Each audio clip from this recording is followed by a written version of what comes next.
It's a beautiful day in the neighborhood. Reaction Beanie Yo 212. Day in the neighborhood, my people. It is Tuesday, my brothers and sisters. And y'all know usually on Tuesdays, we watch the latest video from Mike from that chapter. But a couple hours ago, he put up on YouTube that unfortunately, he ran into some technical difficulties and he not able to put out a video today. But he said it'll be up tomorrow. So we're going to go to that chapter tomorrow. And I know all about technical difficulties. I done went through plenty of them, y'all. But I digress. Since we can't go to Mike, we're going to go to our homegirl. Because she just put this video up an hour ago. And y'all know who our homegirl is. Annasolves.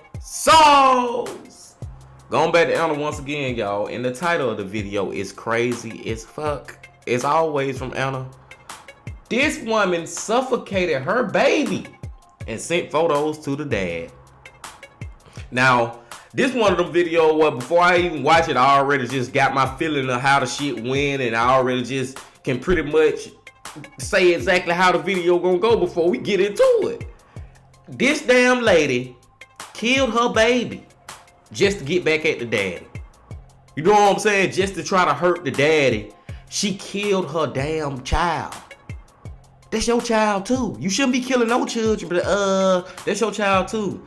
And that just show you that people out here certain people out here just don't need to have no kids. Because if you gonna kill your child just to get back at him, then you don't give a damn. You ain't give a damn about your baby. I digress again, man. We gonna still go check this video out. But before we check it out, my brothers and sisters, you know what you got to do. Get whatever you might need. Get what you need. It's a little short one, 12 minutes and 40 seconds long, but we finna do it. Y'all ready to do it? Then let's fucking do it. Are you the patient? My daughter, she's not breathing. She's not breathing. No. She's not breathing at all. No. What's the address of the emergency, please? And how old is your daughter? She's 2. 2 years old. Yeah. When 20-year-old Cody Ann Jackson called the emergency services in Stoke-on-Trent, UK, she sounded like she was in pure agony. What mother wouldn't be if she found her lifeless baby inside their home? Ow. You need to put you onto the floor for me, okay? I'm going to try to I help. can't move. Every time I move, it hurts. Pardon? Every time I move, it hurts. But that was not what was happening to Cody Ann at all. She was a cold-blooded killer. And on that morning, she had taken her daughter's life for the most callous reason. This is the full story of Cody Ann Jackson and the tragic story of 2-year-old Macy Hogan.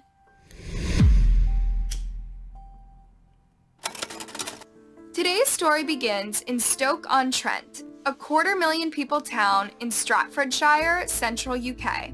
It's a peaceful place known for its old pottery industry and beautiful canoe trails, but it's also one of the 5 most hated towns in England, as its inhabitants complain about their illicit industrial estates and constant traffic jams. In 2016, this was the home of 2-year-old Macy Hogan. She was a happy-go-lucky girl who loved people and animals alike. She always had a smile on her face and she trusted everyone around her. Macy was the daughter of Cody Ann Jackson and Paul Hogan. The pair had met at a friend's house party in 2013 when Cody Ann was still in school, with Paul being 3 years older than her. When she was just 17, she gave birth to their daughter. They were young and didn't have much money, but they were extremely happy to be parents. See, that's the first red flag for me. She had the damn baby when she was 17, when she was still a baby, when she was still a child. Now, they don't give her no excuse, and I'm not saying there's plenty of 16-year-olds, 17-year-olds, 18, 19-year-olds who have babies who raise their child up and it ain't no problems at all. But I'm just saying that's just the first little flag, like, she was young as fuck when she had this baby. So she ain't even understanding life herself for real. You know what I'm saying? I ain't trying to make no excuses. I'm just saying. Let's go. And Macy's extended family was also happy to help in any way that they could. As I've seen, she was a beautiful little girl. She was very healthy, had a whole life in front of her, had a lot of support from her wider family who spent time with her. Paul also remembers the quirkier side of his little daughter. But it's these things that makes a parent's relationship with their young child so precious. Soon, Paul's life would crumble in the most horrific way, and Macy's life would be cut extremely short. Fucked up. Over the years, Paul and Cody Ann's relationship became more and more strained. It's unclear whether Macy added an extra layer of pressure or their relationship was bound to end either way. But by the autumn of 2016, it had become clear to Paul that he wanted to leave his girlfriend. After a weekend-long fight, Paul packed his bags and left the house on October 1st or 2nd. Cody Ann was devastated. This was the end of her life in her eyes. On the afternoon of October 10th, the Stratfordshire Emergency Services received a distressing call. Ambulance, please. Are you the patient? My daughter, she's not breathing. She's not breathing. No, She's not breathing at all. no. What's the address of the emergency, please? And how old is your daughter? She's 2. 2 years old. Yeah, She's not breathing at all. no. While the dispatcher waited for the paramedics to arrive at the scene, she instructed Cody Ann on what to do to help little Macy. Okay, help is being arranged. You need to stay on the telephone with me and listen very carefully. I'm going to tell you what to do to help, okay? I need you to lie flat on her back on the floor. Can you do that for me now? Ow! You need to put you onto the floor for me, okay? I'm going to tell I you how to can't help. move. Every time I move, it hurts. Pardon? Every time I move, it hurts. Why every time she move, it hurts? You know what I'm thinking? And I could be completely wrong, because I be wrong a lot of times, but I'm thinking the reason she's saying that because she didn't cause bodily harm to herself. Like she was trying to commit suicide to herself or something, but she didn't go all the way through with it. You get what I'm saying? Then as far as this dispatcher trying to help her save her child, I'm pretty sure that this damn lady had killed her child hours ago. Like this baby probably been deceased for a couple of hours now before she even called 911. But let's see. Right, but we need to help your daughter if she's not breathing. The dispatcher might have thought that these were wails of a mother in agony. A mother who had woken up only to find her baby daughter dead between the 2 pillows on her bed. But Cody Ann was wailing because she had stab wounds on her chest, neck, and arms. The dispatcher did not know this, and this was not a priority, considering Macy wasn't breathing. Right, but we need to help your daughter if she's not breathing. You need to lie her flat on her back on the floor for me, please. Cody Ann didn't seem very cooperative, but the dispatcher thought this was because she was in a state of panic. Cody Ann had just said she woke up to her worst nightmare. It did sound a little bit strange that Cody Ann woke up and realized she'd been stabbed. I know, Who wouldn't right? wake up if they were attacked with a knife? I But know, the right? procedure was standard in this case. The dispatcher sent police to both Cody Ann's home and Paul's office. That afternoon, Paul was arrested on suspicion of murder. Wow. Imagine being told your 2-year-old daughter was killed and being arrested for it at the same time. Paul had to cope with the information that Macy had just been killed, but he couldn't find out how she was killed or who had done it, as the police still thought he was guilty of it. After all, his ex-girlfriend had told the cops she'd woken up stabbed next to her daughter, dead. But the I'm just saying though, police, come on, man, listen to that damn story. This lady said she woke up stabbed and her daughter dead. How in the fuck you wouldn't sleep? You was in a coma. Not to goddamn wake up from that shit when somebody's stabbing you. Your ass was in a coma. That's the only way that was possible. And you woke up out that coma real quick, didn't you? Come on, man. They shouldn't have arrested that dude, bro. It's so crazy because sometimes police will take forever to arrest a motherfucker who done did some shit. But then they arrest motherfuckers who ain't did nothing real quick. You see how crazy that shit be sometimes, y'all? The truth would come out soon enough, and it would be a very dark one. When the police arrived at Cody Ann's home, no one opened the door. The police officer tried to kick the door down, but it wouldn't budge. So the paramedics broke in with an oxygen cylinder. Within minutes, the officers entered Cody Ann's apartment, but when they opened the front door, they hit something. It was Macy's body. Damn. Cody Ann was sitting by her body trying to give her CPR, but this looked very suspicious to the police. Why was she doing this in the doorway? And why hadn't she opened up to the police minutes earlier? Yeah. It's not like she wouldn't have heard them. There was one last gruesome clue into Cody Ann's misleading 999 call. Macy's body was cold and stiff, and she had visible hemorrhaging to her face, eyes, and eyelids. In other words, Macy had been dead for a long time. And I said that. Cody Ann was just acting like she was trying to resuscitate her. Macy was pronounced dead at the scene. The autopsy confirmed that Macy had been a healthy child throughout her whole life. It also confirmed that Macy was dead hours before Cody Ann even made the call to the emergency services. The cause of death was listed as severe brain damage and hemorrhaging. Something has interfered with her ability to breathe. She had been suffocated with a pillow, blanket, or a bath gown. Slowly but surely, the detectives were uncovering the dark truth behind Macy's untimely death, and it was becoming quite clear that Paul had nothing to do with it. As they spoke to Paul and Macy's extended family, the detectives learned that Paul had recently broken up with Cody Ann, and that she was very upset about the breakup. And when the paramedics came to Cody Ann's home and noticed her wounds, they noted that they looked self-inflicted. Then there was a series of distressing clues. Inside Cody Ann's home, the police found a very worrying note Cody Ann had written to her uncle. "I sit here thinking about killing my own daughter and then killing myself. I do not want to leave her behind, but I can't go on either. There is nothing for me or Macy. Life is, and the world is." What you talking about? Ain't nothing left for Macy. I'm pretty sure her daddy would have took her and raised her up to be a wonderful lady, future wonderful future woman. Now, if you want to kill your damn self, go right ahead. That's just some bullshit, bruh. Talking about you trying to act like Macy just you the only person that Macy needed in life. Dog, if you want to kill yourself, go ahead. But I'm pretty sure that girl would have still had a great life without your crazy, stupid, dumb ass. I'm mad now. I'm getting mad. Let's go. So Cody Ann thought of calling 999 to make it look like she and Macy had been the victims of her ex, but she didn't think of hiding her suicide note. Cody Ann was so upset that Paul had left her that she wanted to take her life, but she was selfish enough to believe it was better if she took her baby daughter with her too, as if that would have been a better end than her growing up without a mom. Then there was the final piece of evidence, and perhaps the most heartbreaking of all.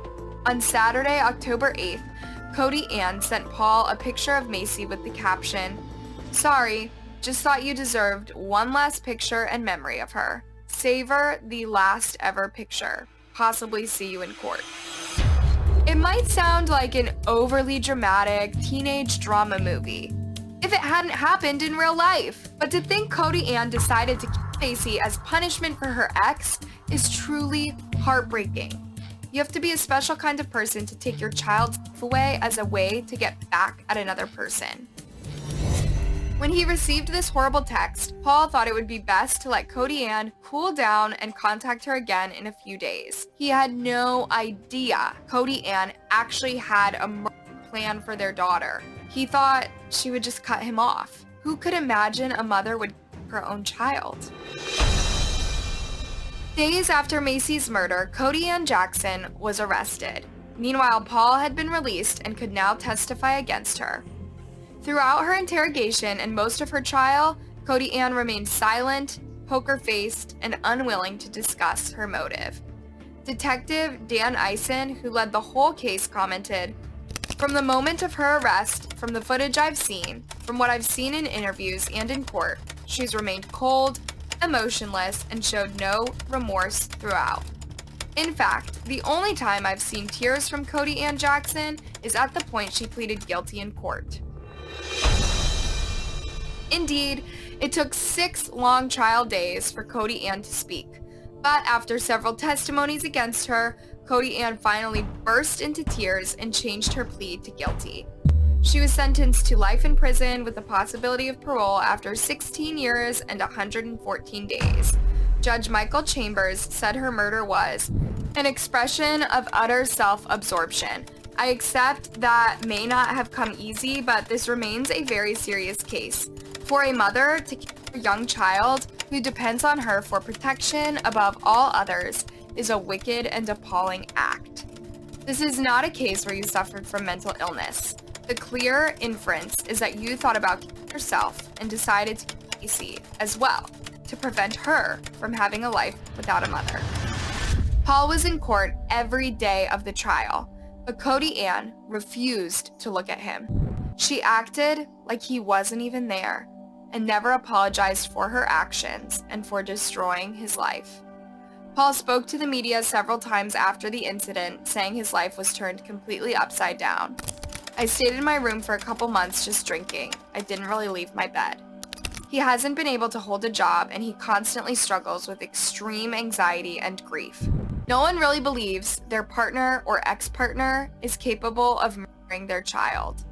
Now, without Cody Ann's remorse or apology, Paul is left with only his regret over not taking Macy with him that day.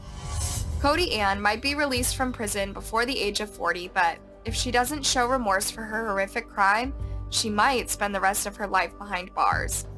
Yeah, obviously my response from today's sentencing hearing, it is one that I am pleased. I'm pleased that the conviction's been made and that the sentence has been passed. However, it won't detract from, I don't think that this sentence will fill the gap that Macy's life leaves from Paul and his wider family. Thanks for watching, you guys. What are your thoughts? First of all, goddammit. First of fucking all, I hope that she really do spend the rest of her life in prison. Like, she got the possibility of parole without 16 years when she 40 years old or something. Fuck that. I hope every goddamn time her parole hearing come up or she had a possibility to get out, that it get denied and they send her ass back to prison. I hope and pray that, first of all. Second of all, can we just get some rope in law where if an adult kill a child under the age of 5, a toddler, you know what I'm saying, that if you be convicted of killing a toddler, your ass getting the death penalty. Fuck that. I know some of y'all probably looking like, boy, you extreme with it, but fuck that. Fuck that. Give them the death penalty, man. Or at least get life without the possibility of parole. We gotta change some of this shit up. We gotta change some of that shit up, man. Something ain't making sense with how people be getting sentences. Y'all hear me complain about it all the time when we watching these damn videos. My second and last point, man, is that I feel bad for I can't even think of the man name, the baby daddy, because he gonna always feel grief and feel like it's kind of his fault that shit happened, and he, at the end of the day, he really shouldn't feel like that. He gonna most definitely always feel like he could have did something to prevent that. When she first sent them text messages talking about you should see the last picture of your daughter and all that. See, in his head, and I don't blame him. I don't blame him at all for thinking that she talking about that she gonna try to stop me from being able to see my daughter. You know what I'm saying? She gonna cut my daughter off from me as far as like I can't visit her, she can't come back over my house and all that shit like that. That a lot of baby mama, baby daddy situations when they break up end up going to shit like that. He ain't thinking a million years that this bitch was talking about killing his damn daughter. Because if he knew that, he would have been over there in the next damn 5 minutes going to get his baby. Another thing he gonna regret is when he broke up with her, he ain't try to take his daughter with him. But I can understand that he ain't think that the damn mama, his baby mama would kill their child even if they broke up, I can understand him not thinking like that. But cause be for real, y'all. Any goddamn whoever your baby dad or baby mama is out there, even if y'all ain't together no more, you don't think that they gonna kill y'all damn kids. That's just something that we like. No, you don't think like that. Come on now. And if you are thinking like that, then boy, you need to go do something real quick. If you think your baby mama or baby daddy would possibly kill your kids to get back at you, boy, you need to get them kids away from them real quick. Go through the court, do whatever you got to do to just stop that and cut that off. But I don't think that happened like that out there in real life. So I'm just saying, bro, I feel bad for this man because I don't think he thought it was as serious as it was. This was fucked up, man. How in the hell you take your daughter's life to get back at somebody else? And then to sit up here and say that I'm gonna kill her because I'm killing myself and she can't live without me in life. That's basically what you saying. She can't live without me. Yes, the fuck she could have lived without your ass and would have been better off without your ass. And then on top of this the last kicker, y'all. You planned it up like that, but you ain't even followed through with it. You just killed her and you were too scared to kill your damn self. You sitting right there stabbing your damn self like police and forensic sciences and investigators or whoever can't goddamn see the difference between somebody stabbing you and you stabbing yourself. Them puncture wounds and shit gonna look different. They just are. She's so fucking stupid, bro. I'm done with this shit, man. I ain't talking no more, y'all. I'm gonna let y'all go, man.